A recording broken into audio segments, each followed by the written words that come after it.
Hello everyone, my name is Catherine Ferreira. I am the host and owner of Gem and Me. I want to take the time today to introduce myself. Who am I? I'm a young, proud, first-generation Latina, born and raised in Washington Heights. I have excelled in my life with adversity, hope, belief, motivation, and most importantly, the power in me. And I believe everybody has their own power inside themselves. And I want to share this platform with you to be able to explore and dig very deep inside of you to find the blessings, the gifts that you were given to become the best version of yourself. So thank you so much for joining today to the Gem and Me podcast. I hope to give you blessings, aha moments, many gifts really that you have within yourself to be able to unfold and find those within you. Thank you for listening today and welcome to Gem and Me. The power is within you.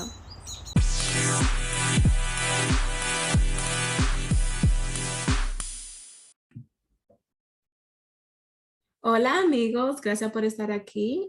Es Gem and Me aquí. Hoy tenemos una amiga, una hermana, una líder, una latina, Janna Rodríguez.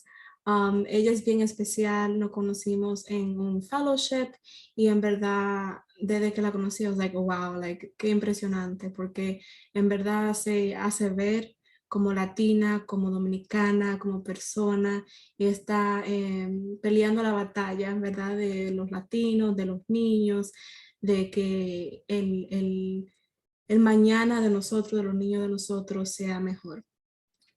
So, muchas gracias, Janna, por estar aquí hoy. Ay, muchísimas gracias, Catherine, por tenerme en tu podcast Yes.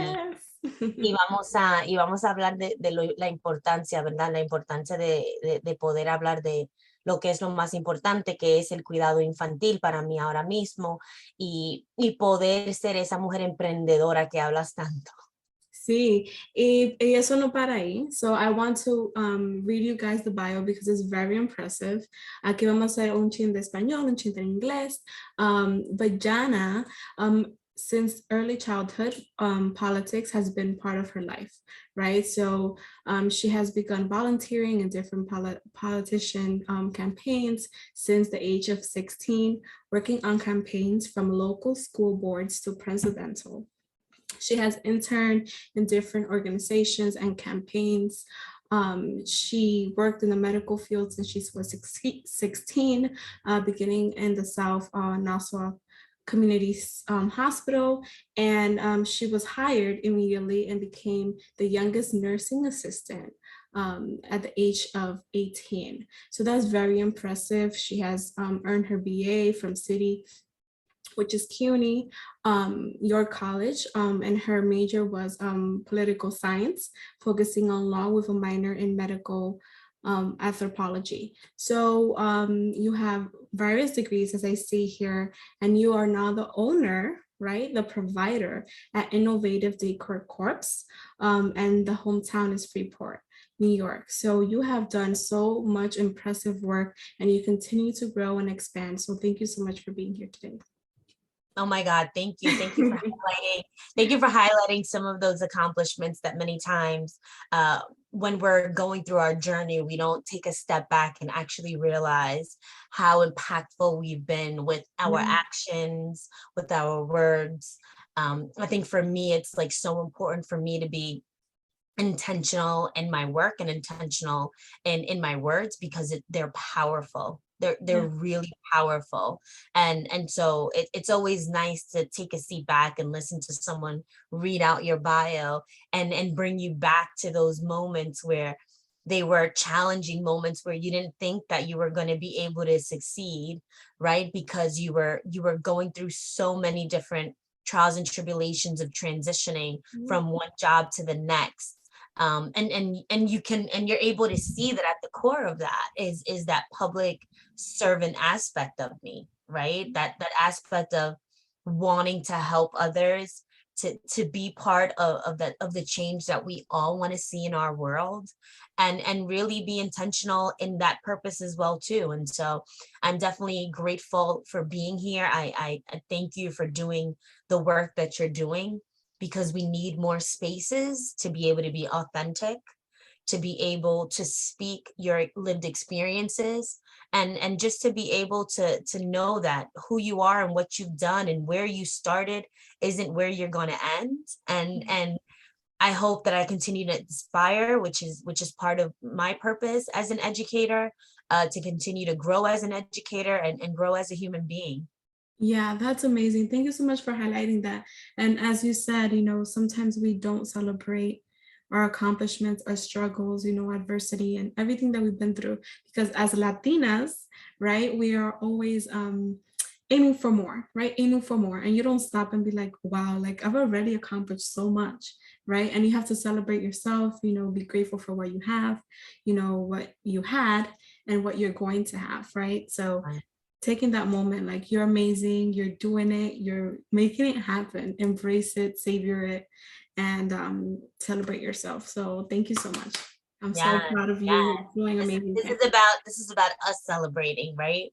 Because as a Latina, as you said, right, my success stories are your success stories, Mhm. and your success stories are my success stories, and we're gonna continue, pushing the envelope further and further until we are able to have an equitable, society that is truly rooted in social and racial justice, Yeah. right? And it's important for Hispanics, for Latinas, especially for Latinas, to be able to continue to be the trailblazers within so many sectors, including early childhood education, and being small business owners across this country that are literally creating so many job opportunities, economic opportunities for so many communities that many times we don't get to hear those stories. So it's important to tell those stories, to listen to those stories and acknowledge them, right? Mhm. Not just listen to them because they sound like a great story, but acknowledge what that story entailed, and how did he or she get there, and what did they learn, and what can we take from that and be able to show the generation to come, which is our children, right? They are the future. And it really starts in like, right, our roots, right? So what does it mean for you? ¿Qué significa para ti? That's my first question. To be Latina. Bueno, para mí es un orgullo. Yo Yes. siempre soy una dominicana orgullosa. Cada vez que ando en un espacio donde me siento que no porque me siento mal, sino que me siento como que en este espacio las mujeres y las latinas como que tienen que coger un asiento. Mhm. Y para mí es muy importante saber que cuando entro en un espacio, que ese espacio, yo me sienta auténticamente como yo, Mhm. siempre siendo yo, hablando de mi manera, con respeto, claro, pero entendiendo que esa oportunidad es donde yo estoy, estos diferentes espacios, yo debo de estar ahí, que no es como que alguien me tiene que dar ese puesto, Mhm. ¿verdad? Yo he trabajado Te lo duro, ganaste. yo Mhm.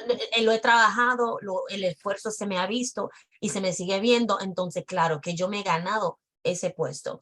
Y es importante que todas las mujeres, Mhm. ¿verdad? Porque antes de hablar de las latinas hay que hablar de las mujeres, que todas las mujeres se sienten ese orgullo de ser una mujer, Sí. ¿verdad? En este país, en un país que muchas veces cuando eres una mujer fuerte no quieren que tú seas esa persona, porque saben que eres fuerte, que eres auténtica, que vas a decir lo que sientes de tu corazón. Y para mí es importante que yo siga siendo esa misma persona que fui ayer. Claro que no me quiero quedar sin progresar ni ver el futuro, pero todavía esa parte auténticamente de mí, Mhm. quiero que se me quede ahí. Quiero que siga así de fuerte como lo ando llevando.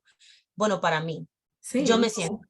Sí, es un poder y no lo puede como suppress. You can't suppress that power because I feel right. like that's a gift that is given to us Latinos, that passion, that drive, that Yeah. sometimes we could be very passionate, right? As people say, right? Very passionate. Overpassionate, But I feel right? like that gives the spark to what we do and how we do things because it gives you the drive and the passion that other peoples don't have, right?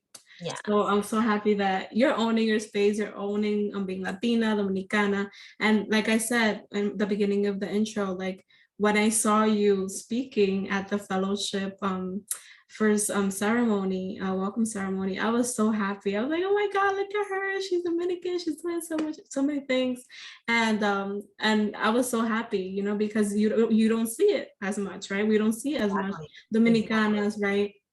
Making it happen out there, you know, being heard, being seen, Yep. and you know, stand their ground and being loud in a professional way. So Being that yeah. fresh, and being that fresh, that breath of fresh air, you Mhm. know, just being you and respecting you and loving you. And it's just so important because we live in a society that continues to just look down upon so many people, all people, right? No matter what your backgrounds are. But when you're a woman of color, let alone a woman of color who stands up for what she believes in Mhm. and cannot be conformed and cannot be controlled, Mm. you are a whole different animal in its case, like in Yeah. itself. So it's really, really important that you know how to navigate yourself within your own space. You know, many times I get caught up in my own space where I'm like, okay, like maybe you're pushing it a little too far. And then I just think about, you know, the struggles that my mother had to endure being a single mother in this Mhm. country with 4 children, English not being her native language, and just being able to navigate that journey, and that journey being, for me to be able to see that, you know, present, that face to face lived experience of her lived experience, Struggles, yeah. and understand that this is life, that the one that we see on social media and on television, on and in magazines, that is not a Mm-mm. reality of the world. And so it's really, really important that you see the world for what it is, but not be pessimistic about the world, but see it for what it is. Yeah. Thank you so much for sharing that. And that kind of segues into my next question. So what has been a pivotal or challenging moment in your life that you would say has changed you to the person you are today? Wow, so pivotal, something that has challenged Challenge. me. Mm-hmm. I think there's been many periods within my life that I have felt have challenged me a lot, where it's made me take a step back and re reimagine my purpose and rethink about how I want to attain my purpose. But I would say that one particular period of time that I felt it was truly, truly time for me to transform into the person that I'm becoming today was when I had to make the decision of closing the first childcare facility I co-owned with an associate slash a partner that I had. And the reason that was so transformative for me was because I felt safe uh, being within a business partnership with someone who looked like me Mm-hmm.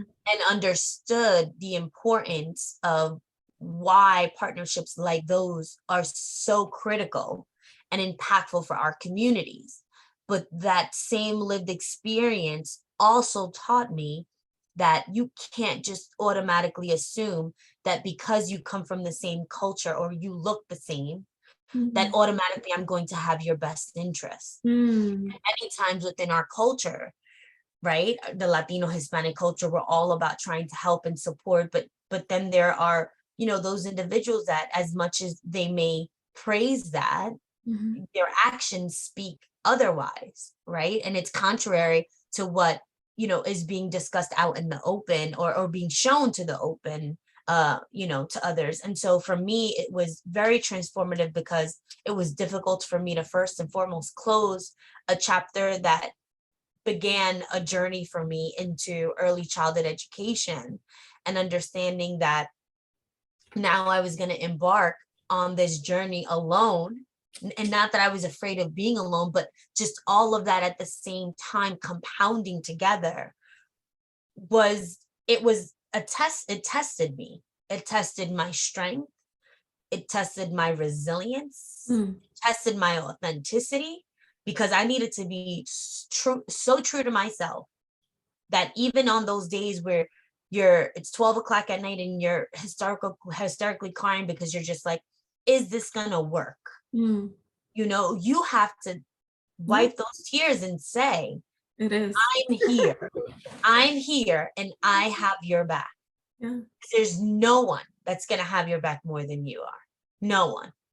And so I had to really be able to wipe those tears. And it's hard to wipe those tears. Wipe those tears and understand that that strength that would occur in those moments of tribulation, right? Like those very challenging moments truly helped build me to become the person and the leader that I'm becoming today, and continues to be part of my progress as a leader, right? Because being a leader, being in any position of leadership, is ongoing progress, it's an ongoing learning process.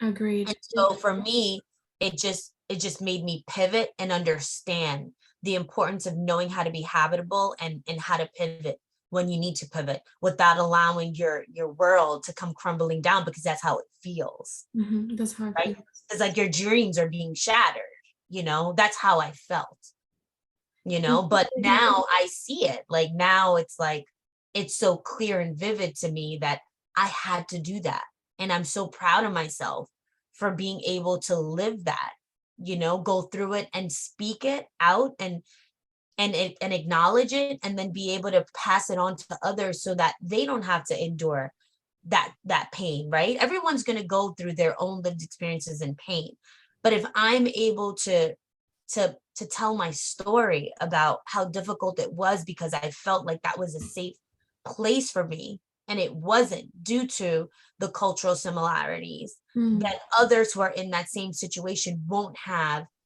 that perspective of, well, I can't expect this from this person just because they look like me. Yeah.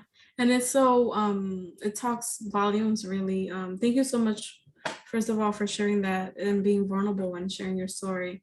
I feel like there's true change in adversity, right? And challenge and having to pivot. And that's where the growth and the change really happens, the transformation when we go through those, moments. And the other note I wanted to make was that is very unfortunate that sometimes, those that we consider our own or from our own culture or race or whatever it is, those are the ones that we get like backstabbed by, or like no support from, or like criticized by, or judged, etc. Right? So Yeah. I feel like we have to break that. That's unfortunate, right? We should be a union. We should be in unity to help each other and lift each other up instead of like bringing each other down. Right? Yes.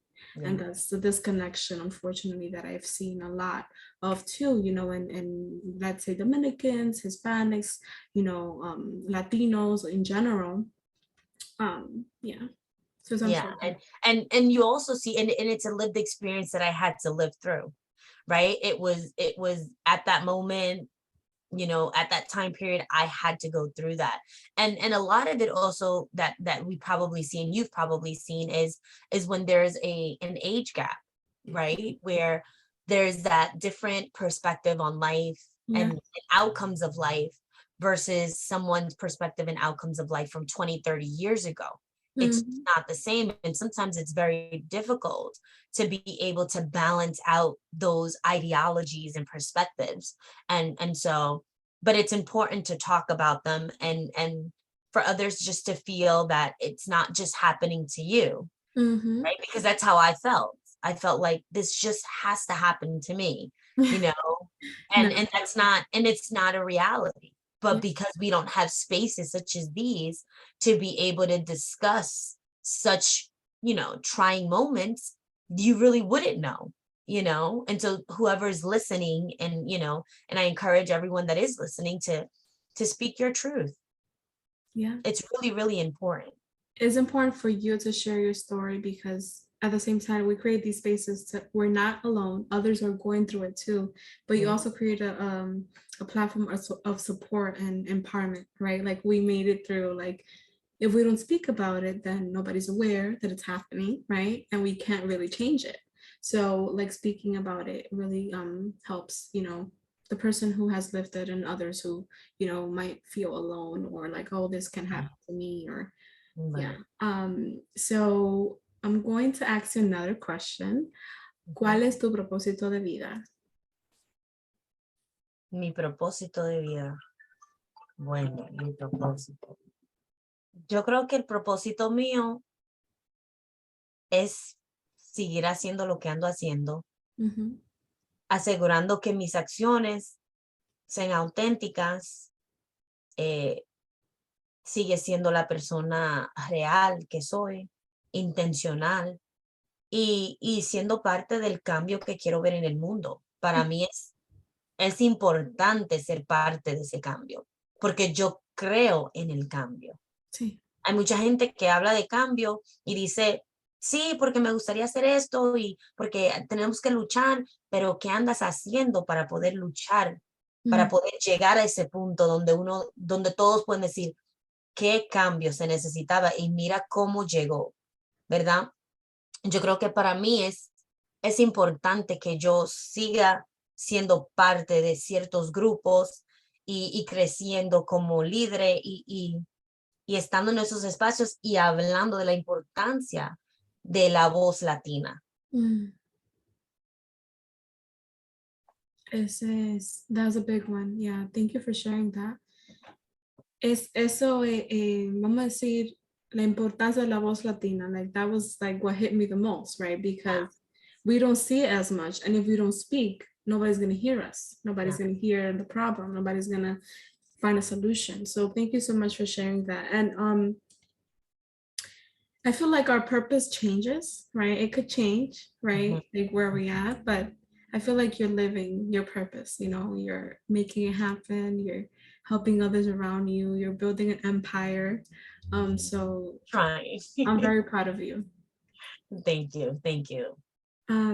So I wanted to ask you, what is some advice you would give someone who's feeling stuck or like they're not able to grow or step into the best version of themselves?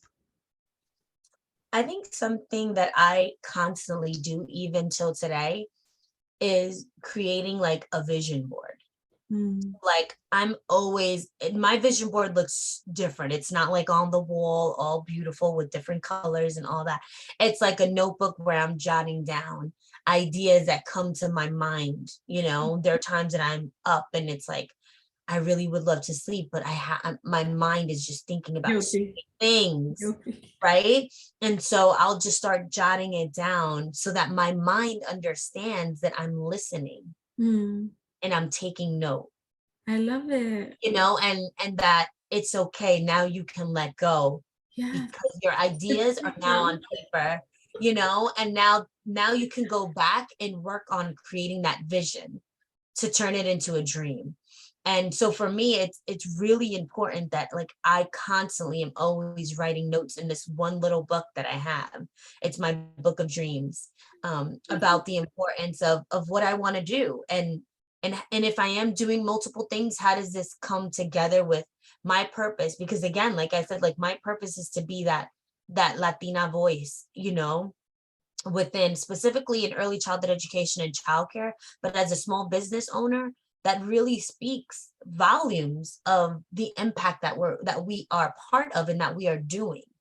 And and that lived experience isn't talked about enough. And so my purpose, like you said, like you can always have different journeys and you can go through different periods in your life where you feel like you have different purposes, but I definitely do feel that at the core of it is always going to be that one purpose that like drives you. you know I want to be part of that transformational change no matter what it is at all costs. And I know that because everything that I like to be involved with and I'm passionate for deals with just that. So it could be something that has nothing to do with childcare, has to do with, let's just say, someone who wants to run for office. But for me, that is important because that individual's voice is important because I can believe in someone else and I can support someone else's, voice and be part of that safety net that individual needs. And that is me still fulfilling my purpose while I can then be on the other side and create, childcare facilities that are going to support subsidized families and provide an emerging bilingual curriculum. And then that is fulfilling my purpose, right? And then I could just be doing community engagement with the children at my facility. And that is fulfilling my purpose, because at the core of it is what I'm doing is anything that I need to do to see progress in our communities. And all of that entails, the actions required and necessary to see change. So I definitely believe that I'm just an avid seeker of change. Yeah, that's amazing. And you're making it happen and using the power that you have, right, to make change, to be heard. So thank you for sharing that.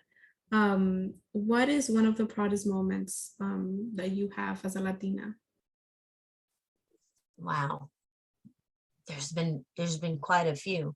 I've been blessed to be able to say that there's been quite a few, from being selected to sit on boards where I'm the only one that looks like me, or comes from my cultural ethnic background, or youngest to be able to serve on certain boards. But I think for me, my biggest win right now was when I opened up this facility in 2018 and did it on my own. And at first was extremely hesitant and doubting myself every day, until the day that I opened and I said, I'm going to do this, and whatever it's going to cost, how many hours I don't need to sleep to be able to get this done, I'm going to do this. And so I think for me, the biggest one is that, because me wanting to scale my business, I wouldn't have the strength to be able to scale a business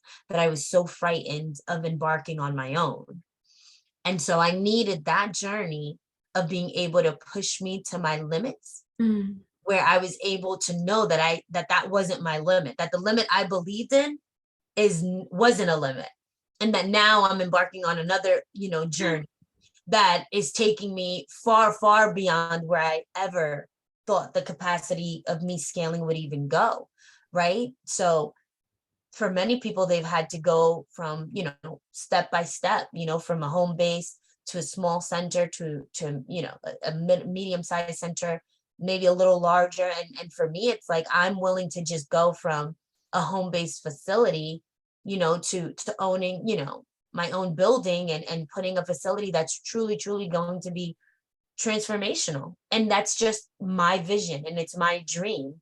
And because I believe in it so much, I not only know that it's going to be attainable, but I also am proud that other little girls are going to look at that story and know, like, she was able to do that on her own.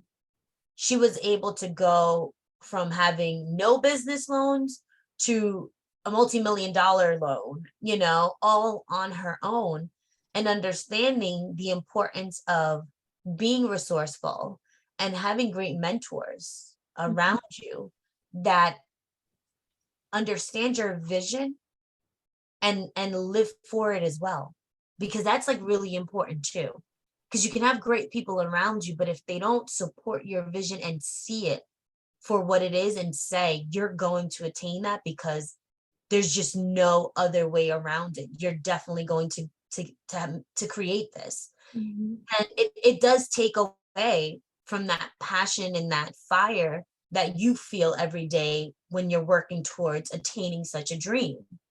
And so I think that was definitely my most transformative moment till today. And obviously I'm now embarking on the second most transformative period of my life. And I'm excited and scared at the same time, but Do it afraid. Yeah, I know, right. And I know that, that fear is just the fear that all of us have within us when we are embarking on, waters that we're not very sure how to swim in. And so it's definitely been challenging. And I just think that I wouldn't be able to even get to the phase that I'm in now if it weren't for that moment in time where I felt like that wasn't possible to do it alone. it just wasn't possible. Mm. But you're making it happen. Yeah, I'm You, trying. I'm you are, trying. you are. I'm That's trying it. to I'm trying to continue dreaming, and I'm trying to continue inspiring, and I want to continue inspiring myself. Yeah. Every day, you're dealing with, your job, if you work for someone, or if you're the employer, and the trials and tribulations and challenges that comes from that. Then your personal life, if you're trying to attain a higher education, that's a whole project in itself. Yeah. And so many times we're just juggling so much that it's very easy to feel defeated. Mm-hmm. Yeah, Very easy. because you're being pulled in like 100 Very easy. directions. It's It's very, you. it's much harder to be that optimistic individual every day that believes in everyone's dream Mm. and want to support people's dreams, Yeah, so you're a special kind. So, what would you say to your younger self? my younger self, I would say to my younger self that she should go away for college and have that lived experience, and not focus on, acquiring a really great job at that age, and, being full time and being able, to make a living at such a young age. Like, that was fantastic. And I was so appreciative, because I think I wouldn't be here if I didn't know how to money manage based off the fact that I had a job at a young age. But if I could go back, I would probably want to at least have at least 2 years of experience in undergrad going away for school. Yeah, that's true. I agree with that. I had the same experience. I went to Mercy here in Yeah. Dobbsbury. Well, not here in Dobbsbury, but New York City. And then I moved to Lehman. But I was always, going back and forth, working Yeah, full time, going to exactly. school full time. Exactly. And so I didn't really like enjoy it or savor it because I was always Exactly. like running back and forth from like homework and school and work and And then very close to home, and many times, and that also clouds your judgment, mm, because many of the decisions that you make are based off of the surrounding factors that you have around you. And so your at the parents. time, many times you're making decisions based off of what's beneficial for someone else, not for yourself. And I'm not regretful, because I believe I made what I felt at the time to be the right decision, but I do feel as if it's a necessary experience that we all deserve to endure. And it's that space of being independent, Yeah, and having to deal with certain things on your own, outside of your comfort zone. yeah, And right, that type of growth there's no amount of money that can, add up, be of equal value yeah, for that type of lived experience, because it would get you prepared for so many other, yeah, challenges that you're going to endure, and wins that you're going to endure, because you're going to look back and say that it was because of this challenge that I was able to walk over that obstacle and be able to see, the rainbow on the other side. yeah. And you know what? Like, kind of analyzing our situations. I'm not sure why. Maybe it was financial or personal or family, the reason why you didn't go away. But I would say mine was mainly my parents trying to control me and keep me close and in a box. So, as Latinos or Latinas, we have a lot of challenges as well in terms of our cultures and the ways that Mm-hmm. our parents want to capture us and have us in a box or very Mm-hmm. which could be a blessing and a curse, if you will, right? Because Mm-hmm. like you said, if we would have gone away, we've had different experiences, be more independent, more out there, more I don't know, other skills, so many other opportunities that were not possible because of that. Mm-hmm. So I just wanted your input in that upbringing, as a Latina, like how that affected your person because it Yeah. Yeah, no. And I think that evidently we have some similarities in our upbringing and childhood. And I think that for me, being the oldest, mm, child in the family, mhm, I definitely think that it was difficult for me to move away from my mother, mhm, understanding that, she was enduring It was 4 children. She's by herself, had 2 full-time jobs. And so I think for me, it was more so like, how am I able to be that support system and safety net for her while doing the right thing of still going to school and attaining an education and having a full-time job, which I was obviously very blessed to be able to have, an employment that was consistent. That's a blessing in itself. But however, that whole cultural assimilation of not being able to let go. Yeah. Because of that fear being instilled in you that you may fail if you're too far away, or I'm not there to be able to save you, right? And that aspect, of life where it's like, I can't really do this on my own because I don't even know what that looks like. And so I know that how important it is for a mother. I'm not a mother, but I can maybe make an assumption based off of my mother's actions. I can definitely understand why she would, want me to be close. She never asked. She never stated that she wanted me to be close.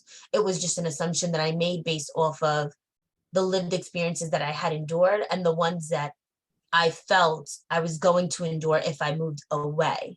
So my perspective was automatically negative instead of positive because of the fact that I thought about her well-being and what she needed versus what I needed. Yeah. And it's not wrong. And it doesn't mean that I made the wrong decision, but it is important to acknowledge that I made a decision based off of the wants and needs of someone else other than myself. And that is something you have to be very, very careful and tread very lightly when you're enduring that, because it's a process and it's part of your journey. And you want to make sure that you're living the challenges that you need to live through in order to become a better person. I've just been blessed enough that I've had enough challenges where I have grown. So I didn't need any more. But still, I think that if there's anyone out there that's listening to this that is thinking of, okay, I'm just going to graduate high school, I don't really want to go away because my mother needs me or my father needs me. And if those are the circumstances and you have to do that, it's okay. And it needs to be respected because you're doing what's best for your family. But just take a step back and think about what's best for you and for your future. And what do you expect to live through this experience and this journey, and making sure that you're not losing out on that lived experience that might be necessary for your growth, that you may have to wait 10 years to have to go through those lived experiences now due to you not doing what's in the best interest of yourself. Exactly. And it's so important that you say that, because I feel like as Latinos, our nature is to put others before ourselves. And that's also a whole other kind of worms that we have, which is, like I said, a blessing and a curse is part of who we are. But we have to be mindful of those things, because that's also creating a lot of challenges, a lot of pain, resentment, and other things in our culture, because we're putting others before ourselves. And like you said, nobody's gonna do it for you. Nobody's gonna support you as much as you can support yourself. So please fill your cup first before you fill others, because in the long run it will be a positive note and a impact for you to be a better person, to be a better version of yourself, to be there for your parents, for your spouse, for your friends, for family, whatever it is. So I think that's so important. I wanted to just highlight something else that just came to my mind as we're talking about this and enduring and bringing me back to those moments. I think something else that I feel is beneficial for someone to go away for college is because many times when you stay in your comfort zone, you're not aware of what the realities of the world are. And even though, the world is an amazing place and we want to be optimistic. There are, the ugly sides of it that you don't really get to endure. And so for me, because I stayed so close within my comfort zone where I knew everyone in the town and where I worked, my mother worked there. So they knew me before I even got there, right? Where it was like, as much as I learned about, systemic racism, what institutionalized racism looks like, it would have been great. And I'm not saying that I probably would have endured racism or any type of discrimination or any type of predatory practices towards me, but I really would have been able to look at the knowledge that I was receiving and learning and be able to apply them at an earlier age. I feel like, yes, I understood the importance of, fair and equal rights and human rights and things of that nature, but it really would have been pivotal for me to be able to apply that outside of my comfort zone. Yeah, it's so true. It's hard to break the patterns or the systems that we already have in place, and that's Right. system of society, your That job, we don't even notice, like parents. in our systems, it's systemic too, Mhm. right? Like there's the many times it keeps you conformed to believing that you have to be this way because this is what our culture teaches you to be. And for a woman, a Latina woman, you are taught to not be loud, and you are taught to not speak up, especially when you're in front of a man. And so that oppression within itself wasn't something that I was taught in my household. And it's a blessing because my mother has a strong personality and understands the importance of speaking up and speaking out. But I know that culturally, if I didn't have that strength instilled in me, that I would probably, or I may not probably have been the person that I've become or am becoming, like if my mother wasn't that strong and I was around that same environment, I couldn't be that strong individual because I wouldn't know what strength is. Because around me, that's not what I was seeing. Right around me. And I'm talking about contributing factors, you know what I mean, within the communities, within the culture and things like that. But within my own household is where I was able to learn strength. And I'm forever grateful to my mother for that. That's amazing. That's one of the things I always bring up when I'm like talking about like childhood and stuff like that. Yeah. I feel like we put a lot of expectation or pressures in the education system, Oh, which obviously, yes, is essential, but it all yeah. starts at home. Yes. And your parents, and you look up to your parents and you follow what they do and what they show you, and so I feel like it's so important that you learn that from your mom, because then you're able to like, no, I'm strong, I'm powerful, I got this, and I can speak out loud and be heard. So thank you for sharing that. That's so special. I'm glad you were able to endure that, and you're showing out, girl, you got this. Yes. Shout out to my So mom. shout out to your mom. Shout out to that Dominicana. What beliefs and values do you live by?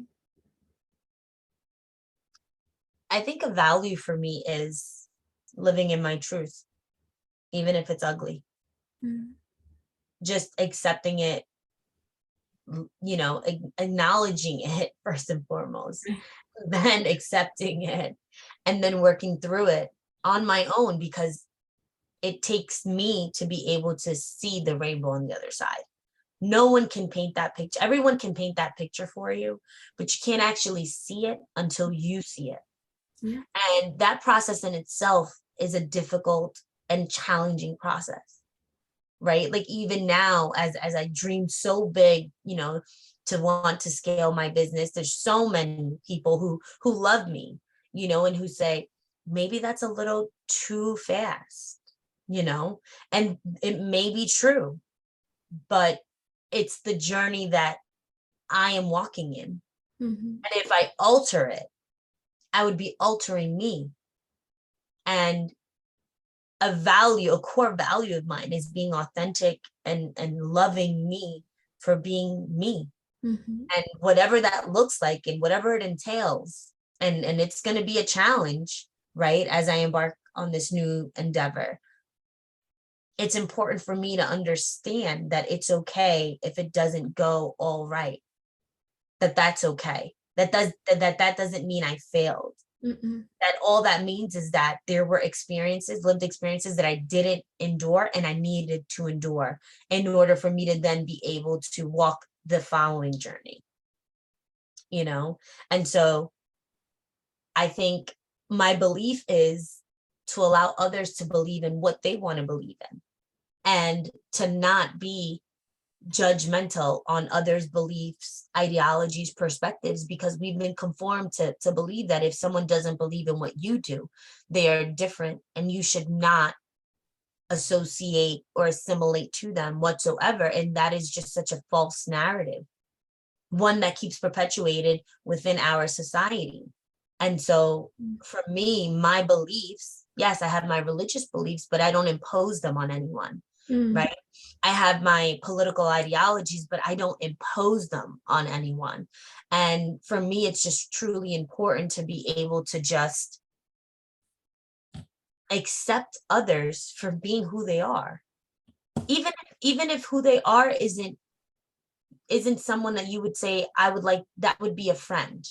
Doesn't have to be your friend, but you have to accept them for who they are. Because who they are is not anything that you can change or anyone else can change. And you don't need it to, you don't need it changing the way that you think about yourself or the perspectives, values, or beliefs that you have, because it's not about you. And just really taking me out of the always having myself as the main narrative in the story and being able to allow others to be, who they need to be in their story. Right. And not having to correlate the two. It's okay for me to be out of this picture. There's nothing wrong with that. And I think that if you would have spoken to me 10 years ago, I would say to you, well, they're not understanding me. You're not here to make people understand you. You're here to be who you are. And if that individual or individuals want to understand you, then they're going to listen and understand you. And if they don't want to understand you, then they're going to say the negative, statements or premise, notions that are going to make you rethink about what you just stated. And so I think that for me, it's truly, truly important for me to, again, be authentic and be my biggest supporter and fan, and to acknowledge that I don't have to be part of everyone's story and that everyone doesn't have to be part of mine, and that it's okay and that it's accepted, and that we can both move forward and in the future be able to do something together. But it doesn't mean that because we don't agree today that we can't agree tomorrow. So I feel like it's difficult to say what my specific belief is or what my specific core values are, because of the fact that at the core of it is just me acknowledging others being different and myself being different. And so many times we're just not taught that. We're taught to have to assimilate or correlate to someone or something. And I've learned, and it's still a challenge for me every day, I've learned that I don't have to do that and I don't have to be that. And I think that's really important. Yeah, I think that's really important. Because we are constantly trying to relate or like fix others or change others, or like, oh no, this is the way, this is the path. Like, you have your path, I have mine. If we meet along the way, then it happens. If not, then that's okay, like. Yeah. And you can get caught up in the moment because sometimes you're passionate about something and you're like, but you don't see what I'm saying. Like, you don't want to be part of this. Like, this is amazing. Sometimes I speak to people about early childhood education, and if they're not a parent or have children, they're like, Janna, okay, we understand. There's the ones that are like, we get it because they're our future. And then there's others that is like, seriously, right now, I want to talk about tax reform. That's what we need to be advocating on. And I say to them, but that doesn't mean you can't advocate for this just because you're advocating for that. Right. So it's always about being able to just bring people back to that narrative that you don't have to be associated or correlated exactly with this right now and only with this. Right. That you could you could have different opinions and many opinions of different things and still be able to speak up for all of them. Yeah. But so many times we're not thinking about that because we're just so conformed in only going with those who think and act like us. Mm-hmm. And I think it's a challenge when you take yourself away from that conformity and understand that that makes you truly authentic when you're able to move away from your ideology, your perspective, your specific beliefs, and be able to assimilate to someone who's completely, totally the opposite of you, right? Where it's a challenge. It's like you're challenging yourself, your authentic self, but that is truly being authentic. And I'm no authentic expert. I'm only speaking on what my journey has been as I continue to challenge myself in being authentic and more authentic every day. Yeah. Thank you for sharing that. So my last question is, what is a toolkit that you can share with us very briefly, put together, to succeed as a Latina? As a Latina, I think there's so many tools you could do, but one that I continue to utilize is networking on LinkedIn, especially, Mhm. and being able to, that when I'm in a conference, an early childhood education conference, or, at a conference, a political conference, that I try to truly be able to seek other Latinas and hear their stories Mhm. so that we can then empower the world. We as a team, as a unified collective team, be able to show what I've been through, what she's been through, and be able to show the little girls that are watching. There are so many little girls and boys that are watching every step of the way in all of our actions every day. And I feel like people don't take that job accountability as serious as they should, because they would think twice before doing some of the actions that they do or speaking some of the words that they speak. And so a tool for me is networking, always networking. And then if you are networking, just being able to support other Latinas within those spaces, especially if you know that there's not many within that space. Mhm. Being able to create that safety net, not just for yourself because you need it, but also for her. Right. And because I'm not here to save her and she's not here to save me, but I am here to have her back and she is here to have mine. And it's very, very important to know that that's there versus you having to guess if it is. Yeah. Yeah. So speaking it and vocalizing it, because I feel like as Latinos, we don't express our feelings. Yeah. Yes. Because we've been taught to keep them in, and you can't speak about it, and anything outside the house isn't supposed to be talked about.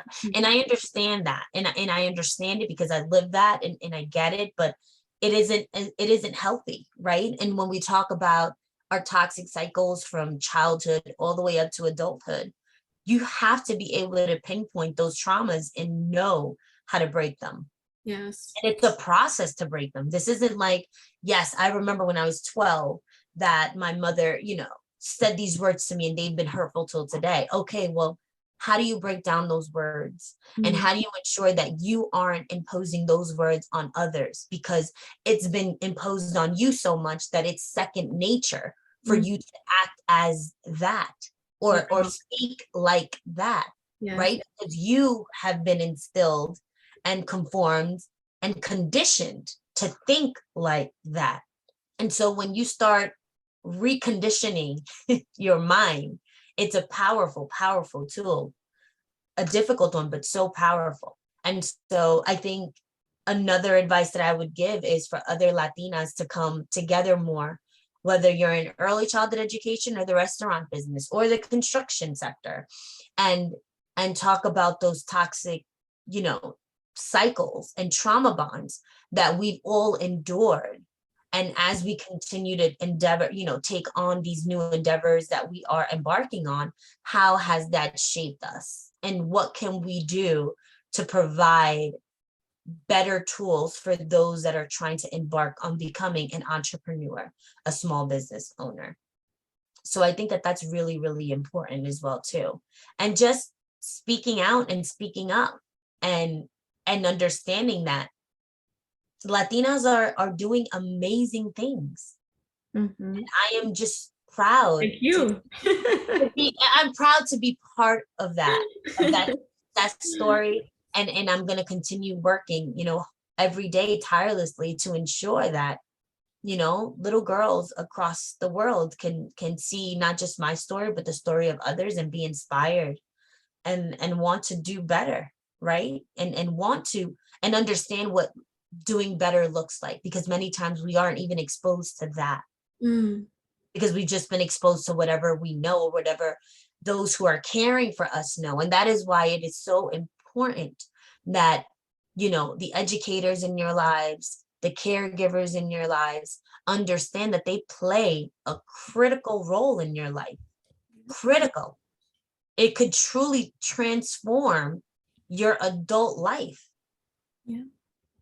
And so I think for me, it's just being a present educator within my practice and within all the spaces that I'm in, and just keeping that hat on of intentionality and authenticity at all times.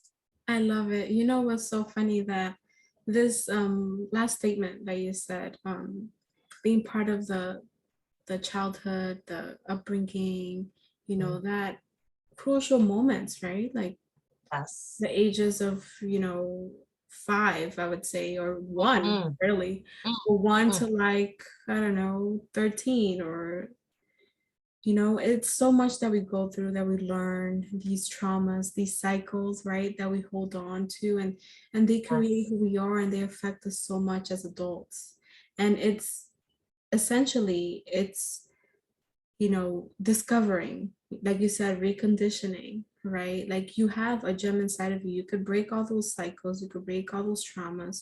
You know, Yes. everything happens for a reason. Unfortunately, some of the things that has happened to, all of us, people who are listening, you and I, right, might not be things that are fair or good, or but they have created who we are, and we're strong Yes. because of it, right? We're stronger, we're wiser, we're more driven, more powerful. Like that's all those things that we've gone through as, as children, as young adults. They have, been part of that process of that person, like, oh, like now we have the right, we have, the wisdom to speak from this space because we went through this, and that's how Mhm. Gem and Me started, right? Because I've been through, multiple experiences in my, childhood and adulthood. And that was like, no, like I have to create a space where like people don't like live in this narrative, like, oh, because of what happened to me. Like you have a gem inside of you and you can make it happen, even though all this, That's trauma right. That's and right. mental wellness, I mean, mental illness and all these conditionings that we have from our parents and society, right? And you're not supposed to do this, you're not supposed to do that. The And all societal these things. norms. Yeah. Like what that even looks like, and how important it is, that everything that happens, especially from like birth to 5 years old, like scientifically, it's been proven that those are like critical years of a child. So just if you take a step back and you just realize that if you have an infant, a toddler, a preschooler in your household, and all you do is scream Mm, every time something goes wrong, what trauma bond are you instilling in this child? mhm, Right? And it's something just that you may not even be noticing that you're doing. It's like simple, right? It's like you were raised in a household that screams and yells, so you scream and yell. How do you break that? And how do you understand that this is going to shape your child's adult life, yeah. and their success is dependent upon these critical years and the experiences that they endure. Mm, Those lived experiences are much more critical than the experiences they're going to live through 6 through 12 years old, right? Because at that age, they're shaping, fostering who they are and things, and that's just as important, but it's not as critical as like birth to 5 years old, you know where, and even like, a child seeing, his mother or her mother crying every day. Think about the level of sadness you're instilling in a child. And I understand, because you're going through the pain and you're enduring it and you don't know what to do. But just if you took a step back and just understand that that is so instrumental in and impactful to your child. And so, it brings me back, to the importance of mental health and why mental health is just so important for everyone. It's not about, being culturally assimilated or being in a neighborhood that has all the resources, that's a little more wealthier. It's about every community being able to have the tools and resources to be able to sustain their mental health and be able to provide a healthy home, a stable, healthy home for everyone, including yourself, right? And so as a caregiver, as an educator, right, for me, it's so critical that I ensure that that nurturing and safe environment is cultivated at my facility. And whatever I have to do to make sure that these children are provided with that, I have to do that because I am holding myself accountable, that I am doing what's best for our generation, for the future generation, that I've done my share and that I did everything that I could to be able to provide them with all the tools they need to dream big and to thrive. But right, but if I'm not that intentional in my practice, I can't be intentional in my own, stability of my mental health and myself and loving myself and being myself, because I'm still stuck in that toxic cycle of that instills me to be conformed to the way that I've been raised to be. And even if you were raised in a loving household with everything picture perfect, it's not going to be picture perfect. So you have to be able to take a step back and look at, where your weaknesses are, and what are the flaws that you can feel have affected you in a negative way, and how do I turn it around and make something positive come out of it. I'm living my truth, and I'm able to share that truth without feeling any type of shame whatsoever, or feeling like I'm being victimized at all. Because all this does for me is allow me to be free and be liberated and understand that I am going to allow someone else to live a better life because they listened to my lived experience and they listened to my story and understood my journey and knew that in order for me to get where I am today and where I'm going tomorrow, some of them had to be endured those lived experiences and challenges, but I focused on them and I worked on them because I worked on me, because I understood the importance of working on me. Yeah. We need to teach all people about. It's so funny. I love this closing statement, because it really sets a tone. And I know we spoke about this even before we started this, scheduling this podcast, that we would talk about childhood and parenting. And so it's a perfect segue to tell our listeners that next time you're on here, and that is a thing, like that's it. You're stuck with me. It's a thing, like it's gonna happen. So next time you're on Gem and Me the podcast, we will be talking about, parenting our childhood and how that is so instrumental into later on as a life. And that's powerful in itself. It sure is. And to close this out, I'm grateful that you invited me to be part of a podcast that has been instilled in your truth, and to be able to just create these spaces, these very necessary spaces that people need, even if it's just to listen in. Even if it's just to listen in. You don't have to be the talker. You could be the listener, right? And so it's important that we keep creating these spaces and supporting them. Yes. And so I'm going to continue supporting you. Thank you so much, Janna. I want to hug you right now, but like I told you, I'm so inspired and empowered by what you're doing, what you have done, where you're going. And so I'm so happy we met and we connected, and you're always welcome here anytime, any day. Thank you for your support, your love, your devotion, being yourself and sharing your love with us. So thank you so much. Thank you guys. And I hope the listeners got a nice conversation and learned some valuable things out of this podcast series. And obviously we're going to do a part 2.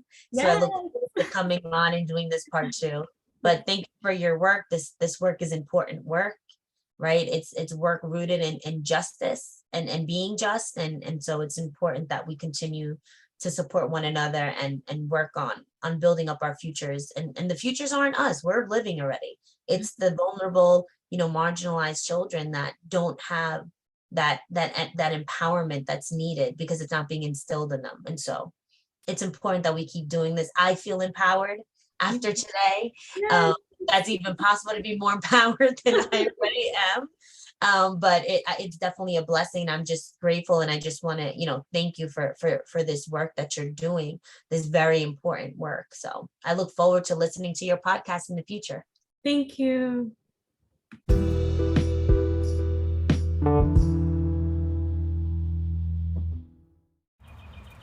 Hello everyone, thank you so much for listening to today's episode. I am so grateful that you're here listening to my podcast, Gem and Me. I hope that you continue to share, continue to listen on very important topics that I discuss in my growth and journey to what is called life. I hope that you're able to learn and explore different values and things that you have within you. I really hope to serve as a support system and a community to those who need that inspiration in that community, because I know that I needed this,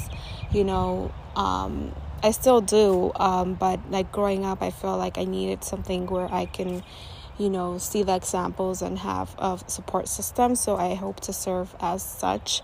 Thank you for listening and have a great one.